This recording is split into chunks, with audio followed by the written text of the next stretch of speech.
Hello everyone, welcome back.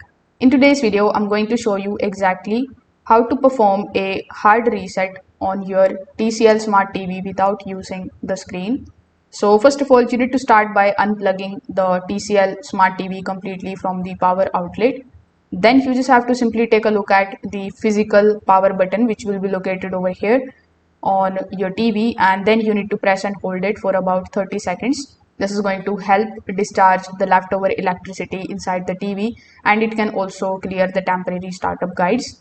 Afterwards, you just have to leave your TV unplugged for another 1 minute before reconnecting the power. Now, many of the TCL Smart TVs include a small hidden reset button near the HDMI ports or the side panel. So you can also use a paper clip or the same tool in order to press and hold that particular button for about 10 to 15 seconds while the TV is powered on. Now, on many of the TCL, Roku, and the Google TV models, this forces a hardware reset even without a visible screen.